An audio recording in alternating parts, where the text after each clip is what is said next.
YouTube, what's going on, man? Back at it again with another video, man. It's your boy Numbers Fan Jay. Real quick, game 2 is tonight, so we got to get y'all into a little bit of analysis of game 1. Everybody's going crazy saying, man, the Warriors, I don't know if they can do it without KD. They need KD. We about to get into all of that, man. So, first of all, I want to tell y'all that the Warriors are fine. Believe me, I told y'all this before back in round 1 when they lost to the Clippers. The Warriors are fine. I keep telling y'all. But let's just get right into it. There are 4 reasons why the Warriors are going to win game 2. 4 reasons that they can fix this. Reason 1 being that their role players didn't really step up. All right, let's just be honest. Steph and Clay did their part, and everybody else kind of just was there. Especially the guys that you expect to make significant contributions off the bench while Steph and Clay are on the bench. People you expect to score, people you expect to get the offense going, they just didn't do it. Draymond, Iguodala, and Livingston combined for 7 for 22 from the field, 8 turnovers, 11 fouls, only 2 steals, and only 22 points between the 3 of them combined. That's not going to get it done because what they have to do right now is just weather this storm. I don't expect these 3 to combine for 60 points. I'm not even going to say it because that's not what they do. But I don't expect for them to turn it over as much, to be in foul trouble, to miss good looks on shots, to rush bad shots, to not get any steals. Like, that's not. They need to replace the production of KD while he's hurt. That's what these 3 need to do. And it's split up among 3 people, so it's possible. The second point is, okay, we know that the Warriors lost game 1 for the first time since they've been in the finals for 5 years. This is the first time that they've lost game 1. But relax, because this is also the first series that they have not had home court. They don't have home court. So losing game 1 is fine because they have not went home yet.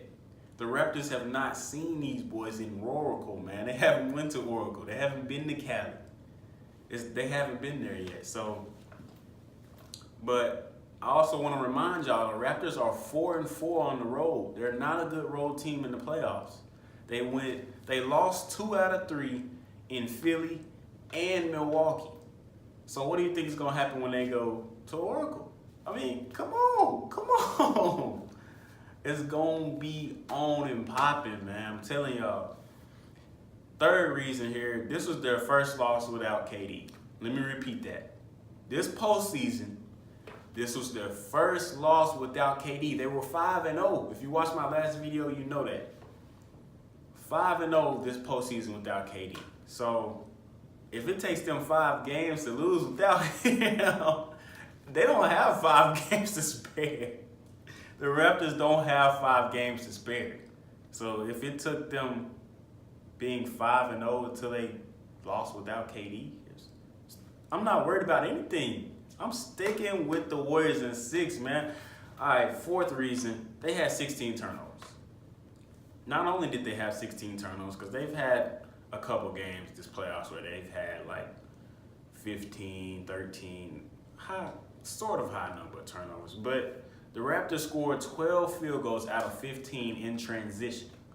So, I mean, come on, Siakam scored 32. 32? Like, okay, I'm not taking anything away from him. He's a great player. He's probably the most improved player. He's going to be one of the better players in the league for a long time. But 32 points? No, man, it's a wrap. It's a wrap. He's good for 20 to 25. If you look at his stats from this postseason, he's good for 20 to 25 points.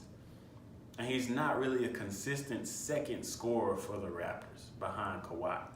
Not really. He's not really there. But like I said, he's a great player. I'm not taking anything away from him.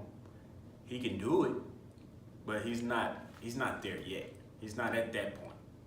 20 to 25 is where I expect him to be. I don't expect him to score 32 in another game this postseason. Just being honest, based off what he's done in his career in the postseason. Less turnovers equals more shots and less transition opportunities for the Raptors. We don't get to see Siakam laying it up or dunking the ball on a fast break as much if you don't turn the ball over 16 times. It's a 2-in-1 fix. Then you get to throw up more shots with Steph and Clay. So there you go. That's it right there. That would have made the game closer than it was. Draymond cannot turn the ball over 6 times. You just can't have it. And then I believe he went 2 for 9. So that's a formula for a disaster. It was too much for the Warriors to try to overcome in the end. They lost. But this game, look for these boys to come out strong, man. These are defending champions, and they about to show y'all why tonight. I thank y'all for watching, man. Comment, let me know what y'all thought about Game 1. Let me know who you think is going to win tonight in Game 2. Tune in, man. It's your boy, Jay. We out of here.